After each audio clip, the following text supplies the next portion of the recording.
नमस्कार दोस्तों, मैं हूं सौरभ पांडे और स्वागत करता हूं आपका अपने YouTube channel Kumar Shanu rock में।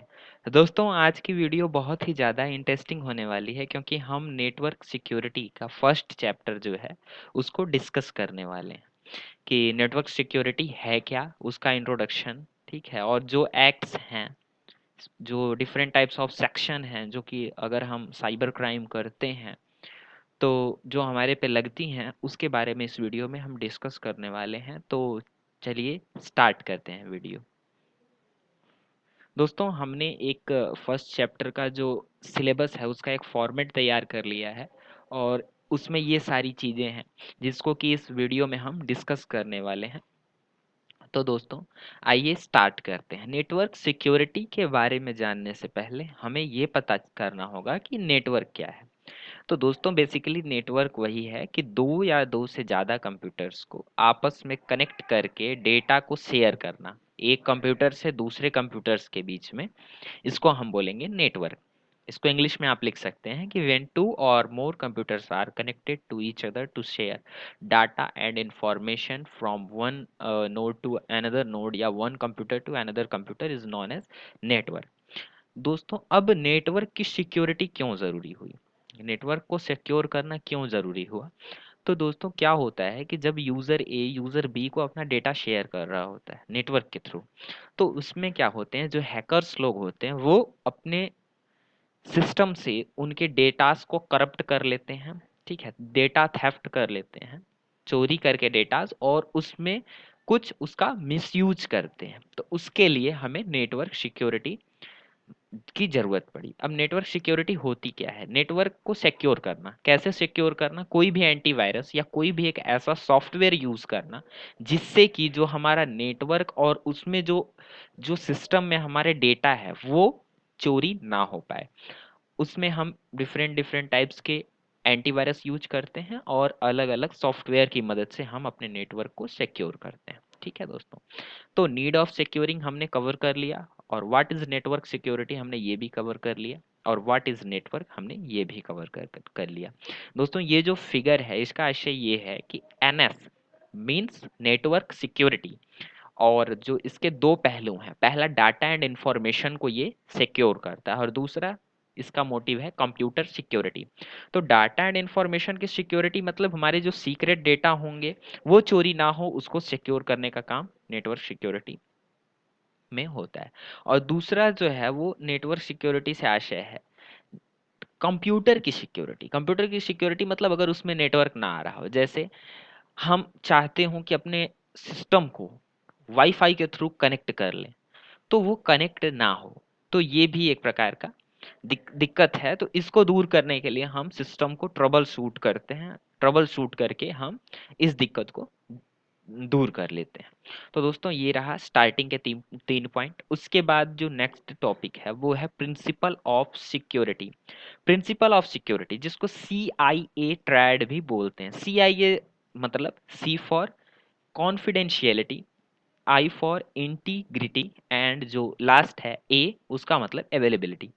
ठीक है दोस्तों, तो प्रिंसिपल ऑफ सिक्योरिटी में ये तीन चीजें आएंगी। CIA बोले तो कॉन्फिडेंशियलिटी, इंटीग्रिटी और लास्ट वाला अवेलेबिलिटी। पहला एक एक करके तीनों पॉइंट्स को हम डिस्कस करेंगे। कॉन्फिडेंशियलिटी, कॉन्फिडेंशियलिटी मतलब कोई अगर दो यूजर हैं, यूजर ए है और यूजर बी है, ये डाटास को आपस में शेयर कर रहे हैं, ये नेटवर्क के थ्रू अपने ए जो है अपने डाटा को बी के पास भेज रहा है। तो जो इनकी गुप्त बातचीत है, ठीक है, ये किसी थर्ड पार्टी को या थर्ड यूजर को पता नहीं चलेगी, नहीं बताई जाएगी, ये प्राइवेट रहेगा इनके बीच में। इसी को बोलते हैं दोस्तों कॉन्फिडेंशियलिटी। ठीक है, और इसका एग्जाम्पल अगर आप एग्जाम्पल के तौर पे समझें तो एग्जाम्पल इसका ये है कि अगर बैंक बैंक में आप कस्टमर हैं, आपका अकाउंट है, तो आपकी जो डिटेल्स है वो आपको छोड़ के किसी अदर को नहीं बताई जाएगी। ठीक है दोस्तों, वो आपको छोड़ के किसी और को नहीं बताई जाएगी। उसके बाद आता है दूसरा पॉइंट, इंटीग्रिटी। इंटीग्रिटी में क्या होगा कि जो यूजर ए है और यूजर बी, उन दोनों के बीच में क्या होगा, डेटा शेयरिंग होगा। तो कोई थर्ड यूजर, वो दोनों जब चाहें तभी उसको चेंज कर सकते हैं, कोई थर्ड यूजर उसको चेंज नहीं कर सकता। ठीक है दोस्तों, जैसे कि ट्रांजैक्शन डिटेल हो गई, उसको बस क्या है, बैंक का जो कर्मचारी है वही चेंज कर सकता है, कोई उसको अदर चेंज नहीं कर सकता। ठीक है दोस्तों। उसके बाद जो तीसरा है अवेलेबिलिटी। अवेलेबिलिटी बेसिकली ये है कि अगर आप डेटा शेयरिंग कर रहे हैं तो यूज़र बी को जिस डेटा की रिक्वायरमेंट है वो यूज़र ए के पास होना चाहिए, वह अवेलेबिलिटी। उसके बाद अटैक क्या होता है और टाइप ऑफ अटैक क्या होता है दोस्तों। अटैक यही होता है कि जो यूज़र ए और यूज़र बी के बीच में डेटा शेयरिंग हो रही है, उसको कोई एक थर्ड यूज़र उसको करप्ट करना चाहे या करप्ट करने की कोशिश करें, उसी को हम बोलेंगे दोस्तों अटैक। ठीक है दोस्तों, कि अगर एक थर्ड यूजर या अनवांटेड यूजर चाहे कि ए और बी के बीच में जो डेटा शेयरिंग हो रही है उसको हम करप्ट कर लें, उसको थेफ्ट कर लें, चोरी कर लें उसको, तो वो आता है किसमें, अटैक में। वो अटैक कर रहा है उसके ऊपर। और ये कितने प्रकार का होता है, तो ये बेसिकली दो टाइप्स के होते हैं अटैक। एक होता है पैसिव अटैक और एक होता है एक्टिव अटैक। पैसिव अटैक में क्या होता है, डेटास को बस वो क्या करेगा, रीड करेगा। डेटा जो इनके बीच में ट्रांजेक्शन हो रही है इसको बस रीड करेगा वो, मतलब विजुअलाइज करेगा, उसको मॉडिफाई नहीं करेगा। ठीक है दोस्तों। और जो एक्टिव अटैक है, एक्टिव अटैक में क्या होगा, जो यूजर ए यूजर बी के पास डेटा को शेयर कर रहा है उसको वो थोड़ा सा मॉडिफाई करके यूजर बी के पास भेज देगा या फिर उसको लीक वहां से चुरा लेगा। ठीक है, तो ये हो गया दोस्तों एक्टिव अटैक और पैसिव अटैक। उसके बाद है इंट्रोडक्शन टू साइबर क्राइम। मुझे नहीं लगता सीएस फील्ड से कोई जुड़ा हो और उसको साइबर क्राइम के बारे में ना पता हो दोस्तों। जाने अनजाने में लगभग, अगर आपको लॉज नहीं पता है, सेक्शन नहीं पता है, तो आप साइबर क्राइम किए होंगे। अगर आपने भी, आगे मैं आपको लॉ बताऊंगा साइबर लॉ जो है, अगर उसके अकॉर्डिंग आपने भी कभी कोई साइबर क्राइम किया हो तो आप कमेंट सेक्शन में बताइएगा। तो introduction to cyber crime. Cyber crime basically है क्या, कोई भी ऐसा रूल जो कि इस लॉ के अकॉर्डिंग बनाया गया हो। आईआईटी एक्ट 2000, ठीक है, IT sorry, IT act, Indian law, Indian perspective, इसके अकॉर्डिंग अगर कोई भी लॉ बनाया गया हो और अगर आप उसको फॉलो नहीं करते, उसमें सेक्शन है, डिफरेंट सेक्शन है, सेक्शन 65 से लेके सेक्शन 71 तक है, तो उसको हम क्या बोलेंगे, उसको साइबर क्राइम बोलेंगे। साइबर, अच्छा दोस्तों, अब जो नेक्स्ट टॉपिक है साइबर लॉ इंडियन पर्सपेक्टिव, इसको हम डिस्कस करते हैं। तो इसमें अलग अलग लॉज हैं, तो मैं जनरली जल्दी जल्दी इन सभी 65 से 71 के बीच के जो लॉज हैं उसमें कौन सा गलत काम करने पे या फिर कौन सा लॉ तोड़ने पे आपको कौन सी सेक्शन लगेगी उसमें बताया गया है। तो एक एक करके हम डिस्कस करते हैं। जो सबसे पहला है सेक्शन 65। सेक्शन 65 में क्या है, कंप्यूटर सिस्टम के साथ अगर आप छेड़छाड़ करते हैं तो आपको सेक्शन 65 लगेगी। उसके बाद है सेक्शन 66। कंप्यूटर सिस्टम को आप अगर हैक करने की कोशिश कर रहे हैं तो आपको सेक्शन 66। उसके बाद अगर अब 66 में इसके डिफरेंट पार्ट्स हैं। उसके बाद है सेक्शन 66 बी, सेक्शन 66 सी, सेक्शन 66 डी, फिर 66 ई, उसके बाद 66 एफ। तो 66 बी में क्या है कि अगर आप कोई, जनरली देखिए ना जानते हुए यही गलत करते हैं, सेक्शन 6 बी, कोई भी चुराया हुआ कंप्यूटर आप खरीदते हैं कि चलो सस्ता है ले लेते हैं, तो ये भी आप एक साइबर क्राइम कर रहे हैं। उसके बाद है 66 सी, जिसमें कि आप किसी और का पासवर्ड या यूजर नेम यूज कर रहे हैं, तो आपके ऊपर 66 सी लगेगी। उसके बाद 66 डी, ठीक है, किसी के कंप्यूटर रिसोर्स को आप चला करके और उसके डेटास को लीक कर चुरा रहे हैं, तो 66 डी। उसके बाद 66 ई, किसी के प्राइवेट इमेजेस वीडियोस को, प्राइवेट क्या, किसी के इमेज और वीडियोस को आप अगर शेयर कर रहे हैं सोशल साइट पे या फिर किसी अदर्स के पास उसके बिना परमिशन के, तो आप 66 एफ। उसके बाद सेक्शन 67। सेक्शन 67 क्या होता है, publishing information which is absence in electric form. उसके बाद इसके भी डिफरेंट पार्ट्स हैं, डिफरेंट पार्ट हैं इसके, 67 ए, 67 बी, 67 सी। ठीक है, 67 ए क्या है, किसी की भी इमेज है जिसमें कि सेक्सुअल कंटेंट्स हैं, उसको आप पब्लिश कर रहे हैं पब्लिकली, तो ये भी 67 ए है। फिर उसके बाद 67 B, publishing child porn, child porn को अगर आप बढ़ावा दे रहे हैं तो 67 बी। फिर उसके बाद 67 सी, अगर आपको कोई सिक्योरिटी, कोई इंपॉर्टेंट इंफॉर्मेशन है, उसकी सिक्योरिटी का काम दिया गया है और आप उसको मेंटेन करने में असफल रहते हैं, बाई चांस आपने उसको मिस कर दिया, फेलियर हो गया, तो आपके ऊपर 67C। उसके बाद है 68, 68, 69, काफ़ी लेंदी है, इसको इस वीडियो में डिस्कस नहीं कर सकते, वीडियो काफ़ी लंबी हो जाएगी। उसके बाद है सेक्शन 70। ठीक है, अगर ऑलरेडी प्रोटेक्ट सिस्टम है, कोई सिस्टम ऑलरेडी प्रोटेक्ट है और उसमें आप छेड़छाड़ कर रहे हैं, बाई चांस उसमें पहले से ही एंटीवायरस डला हुआ है और उसको आप छेड़छाड़ कर रहे हैं, तो उसका मतलब ये है कि आप उस सिस्टम को हैक करने की कोशिश कर रहे हैं उस एंटीवायरस एंटीवायरस होने के बावजूद, तो आपके ऊपर ये। उसके बाद 60 70 हो गया, 70 ये था। उसके बाद है 71, जो लास्ट सेक्शन है, सेक्शन 71, इसका मतलब है मिस प्रेजेंटेशन। मिस प्रेजेंटेशन बोले तो कोई भी डिटेल्स जो आपकी नहीं, आप उसको अपना बना के दिखा रहे हैं एडिटिंग के थ्रू, तो ये क्या है, मिस प्रेजेंटेशन। ये डिफरेंट सेक्शन थी, सेक्शन 5 से सेक्शन 71 तक। उसके बाद दोस्तों साइबर एथिक्स क्या होता है?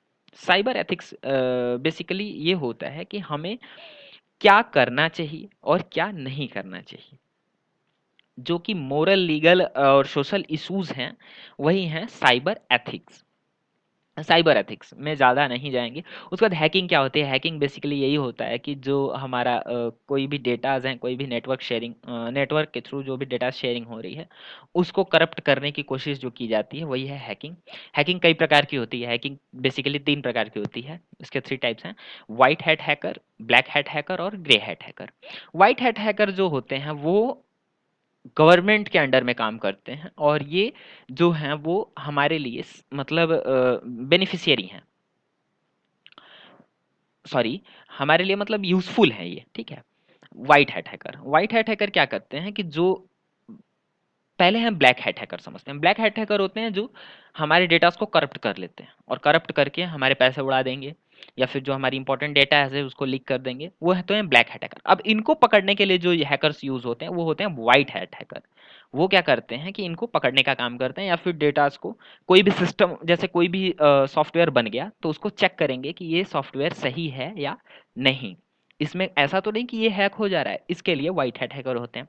उसके बाद जो थर्ड है ग्रे हैट हैकर। अब हम जैसे जैसे स्टूडेंट हैं या फिर कोई भी ऐसा स्टूडेंट हो जो कि पढ़ाई कर रहा हो, अब वो हैकिंग सीख रहा है, तो वो अपनी हैकिंग को आजमाने के लिए कि मैं कर पा रहा हूं या नहीं, उसका कोई मकसद नहीं होता कि वो चीटिंग करेगा, वो डेटास को चुराएगा, वो अपनी जो कला है उसको चेक करने के लिए क्या करता है, हैकिंग करता है, उसको बोलते हैं ग्रे हैट हैकर, लेकिन ये भी इलीगली है, ठीक है। इसमें लीगल है व्हाइट हैट हैकर बस, बाकी ये दोनों इलीगल हैं। ओके, फिर उसके बाद एथिकल हैकिंग होती है, ठीक है। एथिकल हैकिंग, यही व्हाइट हैट हैकर जो होते हैं वो एथिकल हैकिंग करते हैं, एथिकल हैकिंग के थ्रू पकड़ते हैं। उसके बाद अटैकर, अटैकर मैंने बताया ये जो सी है, थर्ड जो है अनवांटेड या अनप्लेजेंट यूजर जो है वही अटैकर होता है। उसके बाद फ्रीकर, पहले क्या होता था, कॉलिंग होती थी, तो जैसे इंटरनेशनल कॉल लगाना हुआ तो हमें कॉल करना होता था, तो वहाँ पे वो कॉल रिसीव करते थे, रिसीव करने के बाद वो बोलते थे अच्छा आपको वहाँ पे बात करनी है, तो वो कॉल फॉरवर्ड करते थे। लेकिन अब क्या होता है, ऑटो स्विचिंग का हो गया है, उसी को फ्रेकर बोलते हैं, उसी में फ्रेकर का यूज होता है।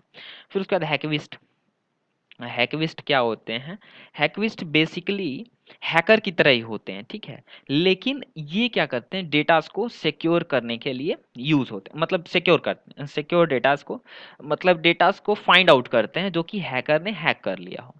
उसके बाद है ब्लूटूथ हैकिंग टेक्निक्स। दोस्तों आपको क्या पता है, अगर आपके मोबाइल का ब्लूटूथ ऑन है तो उसे हैक किया जा सकता है, उसको हैक करके और उसकी मदद से आपकी डेटास को चुराया जा सकता है।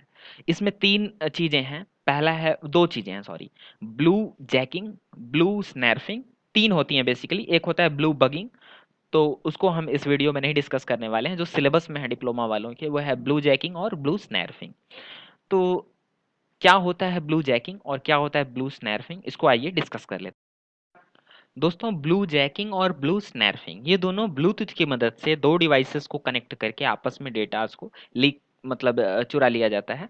तो इसमें क्या होता है कि बेसिकली ब्लूटूथ का ही यूज़ होता है। ब्लूटूथ जैकिंग में क्या था कि डेटाज़ अगर मिस हो रहे हैं या फिर अगर डेटाज़ को ज़रूरत है हमको कि इस डिवाइस में हम डाल दें, प्रॉपर वो डिवाइस वर्क नहीं कर रही है, तो उसके लिए ब्लू जैकिंग का यूज़ करते थे। लेकिन ब्लू स्नैपिंग में क्या हो गया, इसका मिसयूज़ होने लगा सॉफ्टवेयर की मदद से। ब्लूटूथ इनेबल करके और जो भी आपके प्राइवेट फ़ोटोज़ हैं, प्राइवेट वीडियोज़ हैं या कॉन्टैक्ट लिस्ट हैं, उनको आप वो शेयर कर लेते थे अपने मोबाइल में। ठीक है। बस मेरे हिसाब से, और हाँ, इसके बाद जो लास्ट टॉपिक है इस चैप्टर में, वो है iOS jailbreaking. iOS jailbreaking में क्या होता है, आ गई बात आईफोन यूज़र्स की। जो आईफोन यूज़र होते हैं वो एंड्रॉयड स्मार्टफोन एंड जो एंड्रॉयड के एप्लीकेशन होते हैं, जैसे व्हाट्सएप हो गया, ये सारी चीज़ें वो एक्सेस नहीं कर पाएंगे। तो उसको जो अदर